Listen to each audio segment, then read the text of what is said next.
Mostly ఇంటలెక్చువల్స్‌కి ఇప్పుడు కూడా ఆ కాన్‌ఫ్లిక్ట్ అనేది ఉంటుందేమో. అంటే ఆ ఇండివిడ్యువాలిటీ ఉంటుంది. ఇండివిడ్యువాలిటీని ప్లెడ్జ్ పెట్టి పూర్తిగా అన్ని విషయాలకి లాయల్‌గా ఆహా! ఓహో! అని ప్రదర్శించే వైఖరి ఉండదు. బహుశా మీకు కూడా అందువల్లేనేమో దానివల్ల మీరు తెలుగుదేశం పార్టీ నుంచి మళ్ళీ క్విట్ అయ్యి, ఆ తర్వాత దీంట్లోకి రావటం, తర్వాత ప్రజారాజ్యంలోకి రావడం. ప్రజారాజ్యం తర్వాత మళ్ళీ కాంగ్రెస్‌లోనేగా మళ్ళీ మీరు ఎండోమెంట్స్ మినిస్టర్ చేశారు. As I was forced to join the Congress because party it was promoted me. Merged. Praja Rajyam merge అయిన Merge అయినప్పుడు పరిస్థితుల్లో అదర్‌వైజ్ మొదటి నుంచి మీరు మరి కొంచెం యాంటీ కాంగ్రెస్ యాంటీ కాంగ్రెస్ దీంట్లోనే ఉండేవారు. అయితే మరి అసలు ప్రజారాజ్యంలోకి ఎందుకెళ్లారు? ఎందుకు వెళ్ళాలనిపించింది? ఎవరైనా మిమ్మల్ని అది కూడా యాదృచ్ఛికంగా జరిగింది. హ్మ్. అది there are certain elements in the society hmm. which are strongly trying to get one important person who can promote the party against the existing parties. హ్మ్. ఆ ప్రాసెస్లో ఒక ఫ్రెండ్ నా అభిప్రాయాలు తెలుసు, జర్నలిస్ట్ ఫ్రెండ్ హ్మ్. చిరంజీవి గారు బ్రేక్ఫాస్ట్ పిలిచాడు. హ్మ్. నేను అడగలేదు, నా కజన్ వచ్చి ఓహ్! నన్ను ఫోర్స్ చేస్తాడు. ఎందుకు వచ్చి నీ అభిప్రాయాలు చెప్పచ్చు కొంచెం చెప్పాను అంటే, నువ్వు రా అని ఇంటర్ప్రిట్ తీసుకెళ్ళాను. నేను చెప్పాను, ఇది కష్టం ఇష్టము, first number 1 in Telugu acting, but there are so many obstacles in this. ఇవన్నీ మీరు దృష్టిలో పెట్టుకొని if you take a decision positively then inform me, I'm not this thing, I'm season politician అని ఆలోచించి మేము మా అభిప్రాయం చెప్తామని. నేను ఇంటికి వచ్చేసరికే నన్ను ఇంట్లోకి అలౌ చేయలేదు మీడియా వాళ్ళు. క్వశ్చన్ ఇప్పుడే చెప్పండి మీరు పోతున్నారా అట్లా అని. అప్పుడే మీడియాలో వస్తున్నాయి నేను పార్టీ వదిలినట్లు వెళ్ళిపోతున్నట్లు అట్లా అంతా. To take a decision that has force me. అప్పుడు వేడిలో ఉన్నా.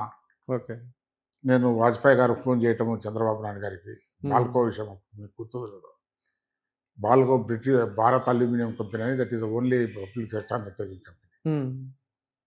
అది ప్రైవేటైజ్ చేస్తుంటే ప్రైవేటైజ్ చేసిన నెసిటీ ఎక్కడ ఉందని క్వశ్చన్ చేశాను. అది చిలిచికి పెద్ద ఇష్యూ అయిపోయింది. It has enlisted the cooperation of CPM, Congress benches, opposition కదా వాళ్ళంతా.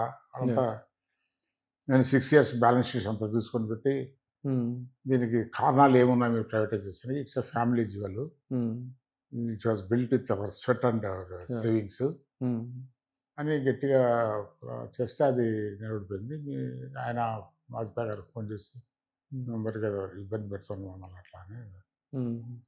నాకు I respect them a lot, I respect Vajpayee a lot. But you differ on the issue base. Which is not aware, Vajpayee is not aware of this. Facts. I told him that it has been settled in the corridors of your drawing room. But one thing అండి ఇక్కడ చెప్పాల్సింది ఏంటంటే, పార్లమెంట్లో ఇలాంటి అంశాల మీద చాలాసార్లు మీరు గట్టిగా గళమెత్తారు. సో ఆ కారణాలుగానే మిమ్మల్ని ఢిల్లీ నుంచి తప్పిస్తే బాగుంటుందనేటువంటి భావన తదనంతరపు తెలుగుదేశం పార్టీలో ఆ ఆలోచన వచ్చిందా? ఎందుకంటే మీ వాయిస్ చాలా స్ట్రాంగ్గా ఉండేది ఆ రోజున. It is very difficult to gauge the moments of the Chandrababu Naidu.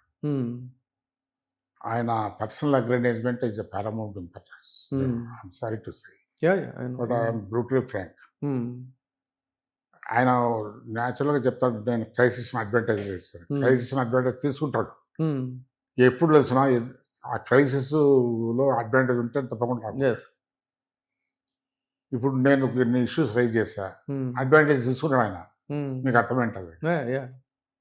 కానీ ఆ రోజు మీ voice on behalf of TDP పార్లమెంట్లో చాలా గట్టిగా వినిపించేది. మిమ్మల్ని అసలు వాయిస్లెస్గా చేసి అక్కడి నుంచి తప్పించాక రీప్లేస్ చేసినటువంటి పర్సన్స్ పూర్తిగా ఏంటంటే చాలామంది డమ్మీలుగా ఉన్నవాళ్ళే తప్ప ఎక్కడ గట్టిగా వాయిస్ వినిపించిన పరిస్థితి లేదు. సో అదే ఆయన కంఫర్టబుల్గా అనిపించింది అనుకోవచ్చా? అంటే ఆయనకు తలలు కావాలా, తలకాయల నెంబర్లు కావాలా, ఎవడు క్వాలిటీ అక్కర్లేదు. ఇప్పుడు పంపించిన వాళ్ళు ఎటువంటి పంపిస్తుంది నేను చెప్పాల్సిన పని లేదు. పార్టీ వాయిస్ వినిపించాలనేది అయితే లేదు. అది ఎన్టీఆర్గా ఉండిందండి మహానుభావుడు. ఆయన కల్పిస్తూ అంటే మీ ఇండివిజువాలిటీ ఆయనకు నచ్చలేదంటారా? నాకు తెలిసి ఏంటంటే అప్పట్లో మీరు చాలా బిజీగా ఉండేవాళ్ళు. ఒకసారి ఫోన్ చేస్తే హైదరాబాద్లో ఉన్నారండి అని, మళ్ళీ చేస్తే అయ్యో ఇప్పుడే ఢిల్లీ వెళ్ళిపోయారు అనేవాళ్ళు. మళ్ళీ ఢిల్లీలో కాంటాక్ట్ చేస్తే తెల్లారి అక్కడి నుంచి ఇంకెక్కడికో వెళ్ళారు అనేవాడు. అట్లా మీరు చాలా విగరస్గా తిరిగేవాళ్ళు అప్పట్లో. పార్టీ వర్క్ సో కూడా బాగా టేకప్ చేస్తున్నాను. అలా ఆ రకమైనటువంటి ఒక ఇండివిజువాలిటీ అనేది చంద్రబాబు నాయుడు గారికి నచ్చలేదని చెప్పి అని అనుకోవచ్చా? కారణం ఏముందో ఆయన మనసులో, కానీ మనం పెరుగుతున్నామని ఇప్పుడు ప్రతి ఒక్కరూ పార్టీలో చేరిన తర్వాత పెరగాలని కోరుకుంటారు. ఎస్, పార్టీ అభివృద్ధి చెందాలి, దాంతోపాటు తను అభివృద్ధి చెందాలని. ఆబ్వియస్లీ. ఇప్పుడు ఆయన ఉన్నాడు, ఆయన వచ్చాడు, తెలుగుదేశం పార్టీ పైన తొడగొట్టాడు, తెలుగుదేశం వ్యతిరేకంగా చేసి నిలబడ్డాడు, ఓడిపోయాడు. మళ్ళా మామ ప్రాపకం పట్టుకొని ఎన్ని చెప్పకూడదు, కానీ నాదెండ్ల భాస్కరరావు టీంలో వచ్చాడు, పార్టీ నిలబెట్టాడు, చాలా చేశాడు. పార్టీ డిసిప్లిన్గా క్యాడర్ బేస్డ్గా చేసింది బాగా కారణం ఆయన. అయితే కొన్ని ఇదంతా చేసింది ఆయనకు ultimate objective is to grab the power. అది ఉంది ఆయన మనసులో, అది సాధించుకున్నాడు. అంటే అది కేబుల్ పర్సన్స్ చేసుకోగలుగుతారు. ఆయన కేబుల్ పర్సన్ అయినాడు ఈ కాంటెంపరీ పాలిటిక్స్లో. సూటబుల్ పర్సన్ అతను కనిపించినాడు, ఆయన పెట్టుకున్నారు. అయితే నా బెట్ ఏమంటే ఇప్పటికి కూడా తెలుగుదేశానికి అటువంటి లీడర్ దొరకడు.